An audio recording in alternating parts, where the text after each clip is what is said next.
listen to different people who have ideas that are different from your own. You can learn from that, and you might even change your mind or work with that person in order to achieve something different. Welcome to Mobile Growth and Pancakes, a podcast by Storemaven. We break down how and why mobile apps grow. In each episode, we invite a mobile growth expert onto the show to break down a specific mobile growth strategy, how it worked, why it worked, and what they would do differently. I'm your host, Esther Shatz. All right, welcome to Mobile Growth and Pancakes. I'm super excited to be joined today by Stefana Pesko from Product Madness. You want to introduce yourself, Stefana? Yeah, thank you so much for having me on. So I'm Stefana. I work at Product Madness for close to 2 years now. I work in UA and I do a little bit of retargeting. Most of my channels are self-attributing networks like Facebook and Reddit. So before that, I used to work in an agency. So I had a lot of different verticals to look after. And it's nice to be solely focused on gaming now, which I do quite enjoy. And before that, I used to work mostly in branding for big brands like Marriott and other hotel chains. Oh, big shift over from Marriott to Heart of Vegas and the world of gaming. Yes, 100%. I agree. Gaming's more fun. Yeah. I got to go straight to, because you mentioned, when we talk about self-attributing networks, I don't think Reddit is the first one on everyone's mind. So, I would love to hear a little bit more about how UA strategy goes on the Reddit side and how you've seen success there. Yeah, of course. So for me personally, testing is very important, and testing different channels is also important. A lot of us go straight to Facebook, Google, and that obviously makes sense. The scale, all the past learnings that they have, the algorithm is well tuned. But just like with TikTok, where most advertisers didn't see a lot of sense, and we scaled so high, we are the top gaming advertiser on TikTok right now. There is also, might not be the top, but there is also promise on Reddit. And again, not every channel is there for same users, for same quality of users, or for the same strategy. So for instance, on Reddit, we found that it's possible for us to use that as a brand awareness platform. So there are a lot of other options, not just auction on Reddit. We've seen great success with takeovers, the category takeovers and trending takeovers. And I'm giving here a big shout out to the Reddit team, who were wonderful. We also had a TV activity at the same time for two of our apps. And this really helped us to tie this in together with the brand activity and support the TV activity that way. So the takeovers really helped us, not just with paid activity that obviously lowered our cost overall on the auction, but it also helped us increase our organic presence that was already influenced by TV. So in terms of brand awareness, download intent, and all those different points that we got on the brand side from the TV activity and from the Reddit that was done simultaneously. And the studies that Reddit helped us work with Kantar on obviously helped us a lot to understand what kind of users we're bringing. Are those users the same users? Are they different type of users? What kind of value do those users bring? So that was the approach that we found on Reddit. I'm sure there are a multitude of other approaches you can also find.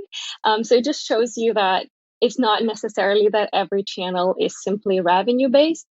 There are other things that each channel can contribute towards your marketing mix. I think that's super important. I have so many things I want to follow up on here, but first let's talk about the goals, because I think it's a good point with Reddit. I mean, we've heard it with TikTok and even YouTube that if you're measuring it by, click to install or any kind of download activity, you probably won't see the same cost effectivity that you might see elsewhere, but you do have this branding effect. So how do you kind of create the right KPIs? How do you create a measurement structure to understand what your performance should be and if you're hitting those goals? Yeah, sure. So while we were doing the TV activity, we had a specific data science team that was working specifically on measuring how our TV activity was doing. Alongside that, Reddit was helping us work alongside Kantar, which has their own point-based system on how they attribute the increase in your awareness, in your top funnel metrics, in your intent to download, and also helps you see which users from which other genres are interested and what kind of users those are supposed to be. Because for us, Reddit was the platform, well, the channel that we used just to get new types of audiences, because we have an established audience. A lot of our apps are already a few years old, and they have their own basis. So we know where to go for the high value users that we usually buy from tier one countries. So Reddit was for us a way to find new types of users that are not based on lookalike audiences that we normally use on our biggest channel, for instances, because and we know now with iOS that is a bit difficult.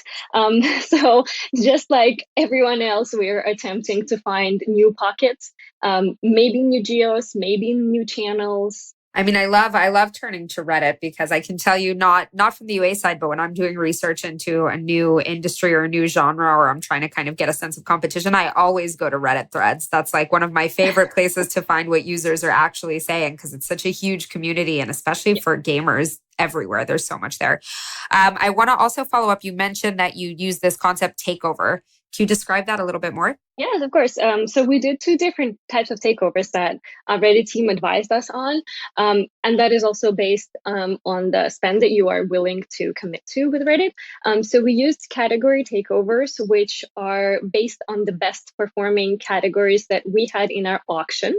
That's how we selected which categories we're going to, in a way, own for 24 hours. So the only ads that they would see on those categories would be our ads for whole 24 hours.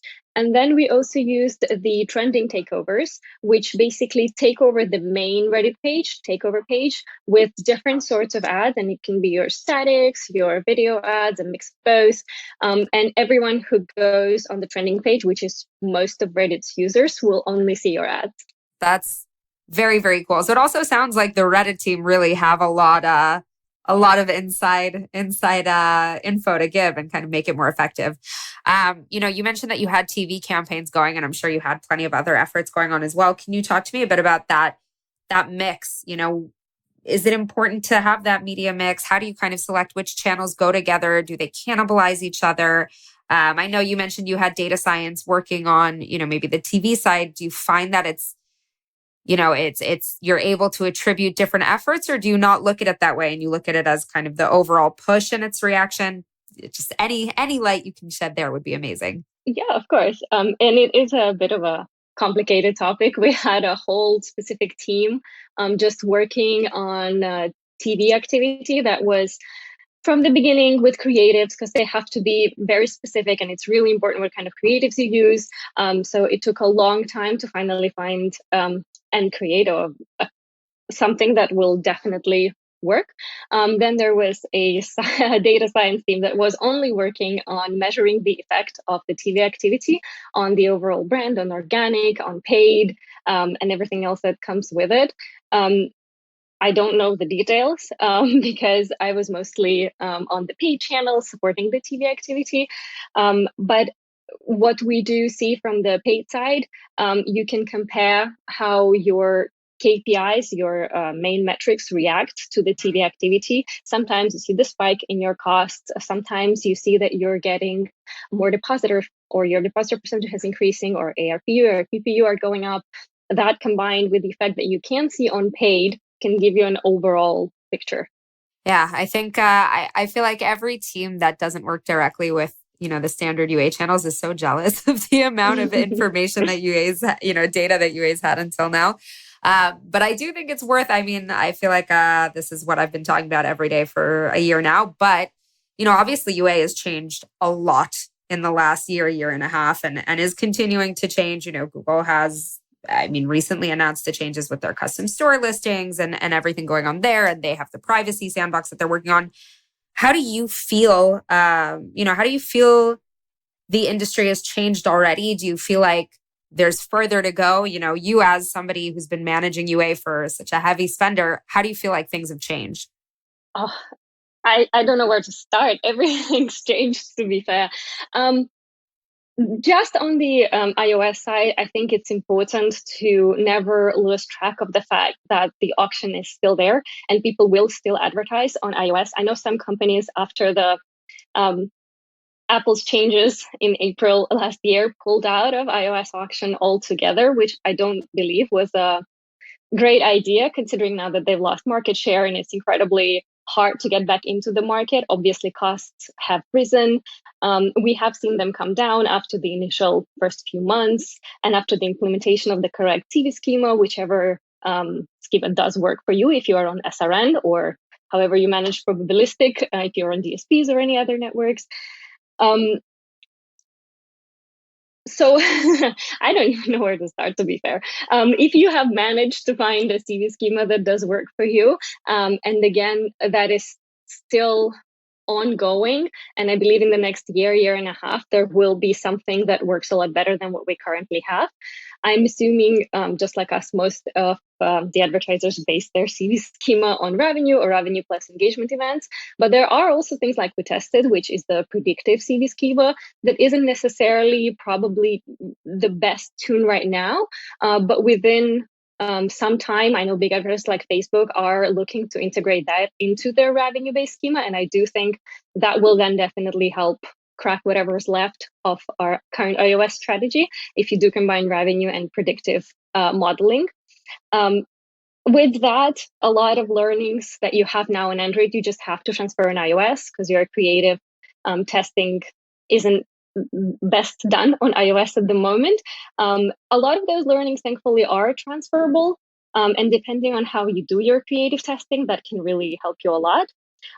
Also, different channels have more presence on iOS versus Android, and that's just based on our free-to-play social casino genre. So, for instance, a lot of the times you see that TikTok works really good for iOS users, maybe just a little bit less for Android users. So that helps you fine-tune your strategy. On top of that, I think working with partners that use automation or machine learning services can really help you. You can see that in the push from Facebook, for instance, in using AAAs. That has been really fine-tuned and uses broad audiences, which helps you balance with the lookalikes that you're using in your normal campaigns to attract iOS users. And that is more or less going to be the focus of advertising, because you can see all the algorithms and how they're looking, how much prospects, events you're getting. So working with a machine learning partner will definitely help you save time, be more cost effective, efficient, and get different learnings that you might not have gotten initially. For sure. I think other than the measurement side, which is, I mean, if you haven't changed what you're doing in measurement, you're not optimizing because there's nothing left that you could have possibly been doing the same. Do you look at kind of that, even before you get to the measurement side, at the creative journey at audiences? Are you looking at those any differently since these changes came into play? Definitely, and that isn't necessarily to do with the changes that came into play. We just optimized our creative testing, which I'm actually very proud of because I think we have a wonderful system now that we use for creative testing. We segmented into different phases, and our data science team and our AI partner did help us find thresholds that we need to pass for each phase in order to move on to the next. So in the first phase, we test our upper funnel metrics, all the basics, your CTRs, CVRs, IPMs, to see how many impressions you're getting, what's the number of installs you're getting for that. Obviously, CPI also come into play. And then whichever creatives are best on those metrics, we move to our lower funnel metrics test, which is what we all care about the most, the revenue-based metrics. So you look at your ROAS, your APU or PPU, also your retention. And depending how you look at that, maybe day 7, day 30, whichever. For creative testing, I would suggest shorter term metrics. You don't want to test for too long. You got to optimize fast, yeah. Yes, exactly. And we all have so many creatives and so many new concepts are hitting, and competitors are doing such a great job on testing different types of creatives, not just playables, but also tutorial style creatives, influencer creatives, meme style creatives. There are so many options right now. You need to test fast and you need to be optimized in your testing strategy. And then we move on to our phase 3, where we inject our best creatives based on those 2 phases into our BAU. Very nice. I'd love to touch a little bit more about creative types, because I think that's one place where we've really started to see a lot of innovation, just that kind of how do we create, in the absence of having maybe the lookalike audiences that we were used to, or the targets that we're used to, we have creatives that we're using to speak to different people. Have anything super interesting that you've maybe new formats, new ways of looking at that you've tried in the last year or so? So we're trying to lean as much as we can into playables, because I do think that's a wonderful way to get users to experience the app without actual commitment. And that's what most users are actually scared of. So totally understand. Your usual gameplay with rewards type ads work best most of the time. And we found out that those innovative ads are great to test and they really help with your upper funnel metrics. But when it comes down to it, and this may be just because of the genre that we are in, your iterations of your best creatives are the most cost efficient, effective creatives you can ever have. That doesn't mean that you shouldn't be testing other types, because we've seen a lot of success recently with influencer creatives or the TikTok style creatives, which work amazingly across Facebook, TikTok, other networks.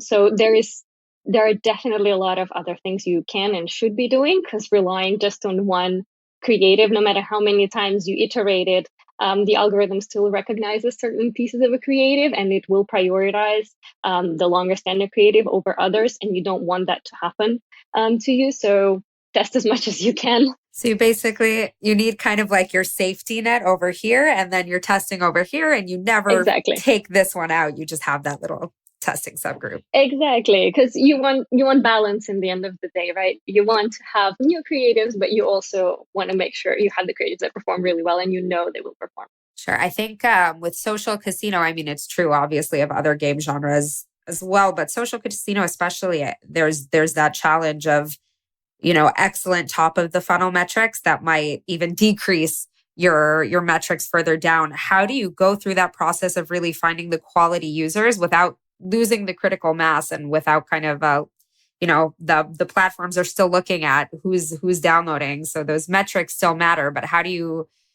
match that balance and not lose out on those whales, the high quality users, in exchange for that free coin mass who are coming in for that side? Yeah, that's actually funny, because whenever we look at our upper funnel metrics, our CPRs and CVRs, some creatives perform really, really well, and then you don't really see them perform that well on your lower funnel metrics, which isn't normally what you would expect, because if user clicks and installs, you would expect them to be interested. But then again, there are other things that come into play from the product side of how they retain users and so on. And one of the good things that you can do is work with your product, so they can help you work through events, particular events. Some are aimed at new users, some are at existing, some are at both.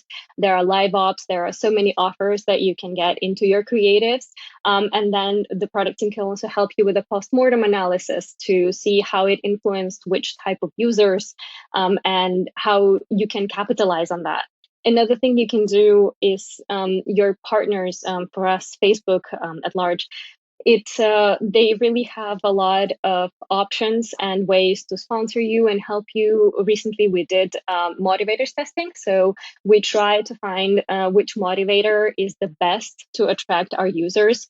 We found that different types of users of different ages and gender and different values in the short and long term are attracted by different things within your app.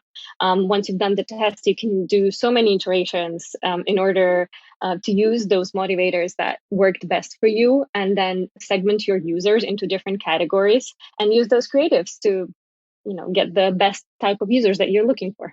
I have to say, it seems like you're very on top of utilizing other teams and other departments. And really, it's something that we don't see all the time, because it's so easy to fall into your own KPIs and the things that you control and just focus on hammering that out. And it sounds like you've seen which makes total sense. Huge amount of success, not just working with your teams internally at other stages, but also working with, the teams outside who know their area and are willing to help. So that's awesome. And I'd love to go back to the in-app event live ops side because, live ops is expanding now, their beta, and I'm sure will be, in a matter of time available all across the board. I mean, metrics have been really interesting. How do you, from the UA side, look at in-app events and live ops, and how do you kind of optimize from your side while still understanding that you're completely tied to the product team as well? So for us, most of the live ops and events are just utilized in creatives. Some of them run for short term, and we dedicate specific campaigns for them, just so we can get more new users into that specific user cycle, and then they hopefully retain as well. We did have a lot of event-specific creatives and live ops specific creatives for all our apps. And we tested how each of those events works for our audience. And then we found out that there's a specific time frame in which we need to run those creatives, so we get enough learnings. Those creatives also do tend to be more expensive. Then you need to talk to product and understand if they're going to rerun the events, if there was a specific offer you can't use anymore. So there's a lot of work back and forth between product and marketing in order to optimize the way that you do use what they have in the product. The product also can help you running specific events that are potentially aimed more at new users, which you are trying to attract, rather than their long-standing users, which they just want to capitalize more and more of. So definitely work with your product. They have a ton of events that can help you. Not all of the events will work. Doesn't mean you shouldn't test. I think it's such even when events don't work, there's so much to gain, especially live ops. I mean, and they just released some numbers on the Google side. Got to take it with a grain of salt, but I mean, like, just insane, increase in day 28, increase in immediate downloads. There's so much potential there on every side that I think, it's a new feature and not everyone has put it as part of their routine, but it's such a critical thing to start looking at and learning how to play around with. Speaking of the connection between product and UA, when you look at a lot of your games are pretty long standing, but when you look at earlier stages in an app's life cycle, which typically tend to fall entirely under the product domain, where do you feel that UA can come in and assist in the world of pre-launch, soft launch, whatever you have going on there? So I actually have worked on a soft launch not so long ago, and there are possibly other news coming around about our other launches. So soft launch was a really exciting time for me. It was going from advertising at a large scale and looking mostly at revenue metrics to looking mostly at retention in tier 3 markets and basing your advertising spend on which countries your partners help you identify as the potentials for benchmarking your day 1, day 7 retention, your longer term retention, and then moving on from that to something completely different, and then looking at your monetization, whether it's tier 3 or tier 1 markets, whichever you are trying to expand at. But that was a lot more work with product than you do on your daily basis. And I think it's a good learning for probably every marketer or everyone who works in marketing or advertising space. That helped, I think, the whole UA team establish more of a connection to product, which is a good thing long term. Again, the soft launch and any other tests that you do afterwards are not entirely under UA control, because the creatives, the game economy, the user lifecycle, most of that is just decided by product, and they have the specific KPIs that they need to hit, whichever market you are in, and specific benchmarks, but your partners can help you a lot with that. For us, it was mostly looking at the basic metrics of CPI and retention, which is what you start with for a soft launch, but it was a really good and interesting learning. Awesome.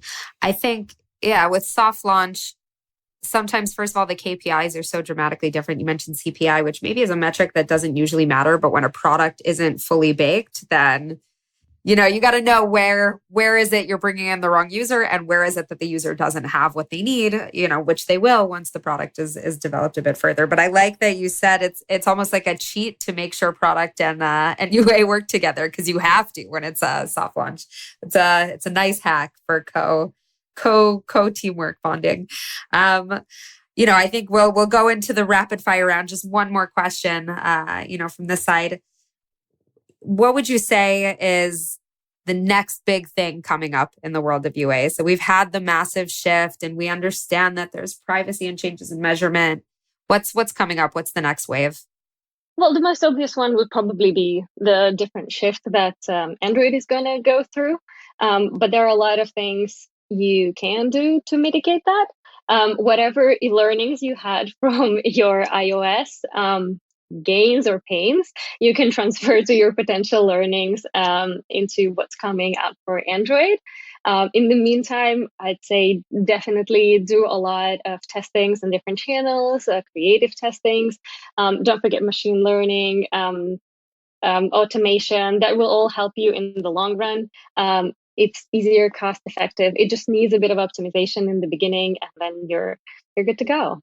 You also hit the nail on the head with that. There's that fear where you pull back spending, and you pull back because you think it's changed and it's unknown. And you mentioned it before, but it's totally right. You put yourself at first of all, you get lower bids because everyone else is chickening out. So then you have less competition, but you really, the loss that you have to make up for is so monumental. And realistically, you're not going to stop advertising forever now. It's just not something that's going to happen. So I think that's super, super important. Whatever that wave is to be able to take that risk and say, I'm not going to be able to measure the way I did, and I'm not going to be able to do what I did, but I can't stop. I don't get to, kind of retire, think about it, and go back in, because it's such a disadvantage to start from there. Yeah. Okay. Ready for the rapid fire round? Yes. All right. You can stretch out, get ready. First of all, if you could give just one tip to an aspiring growth marketer, what would it be? Oh, just one. Okay. Listen to different people who have ideas that are different from your own. You can learn from that. And you might even, change your mind or work with that person in order to achieve something different. Very nice. Your favorite mobile growth resource? Mobile Dev Memo, probably. But I also do like eMarketer a lot. And I spend a lot of time on Sensor Tower and Marketing Week and Ad Week. I don't know if there are a lot of them. It's good. But Mobile Dev Memo, it's kind of it's the Bible, basically. Yes, that's what I hear from everyone, for sure. Definitely. Who is the person in the mobile industry that you'd most want to take for lunch, and why? Okay, so if I had to take someone from marketing, I'd like to, even just me, doesn't have to have lunch with me, someone from Apple.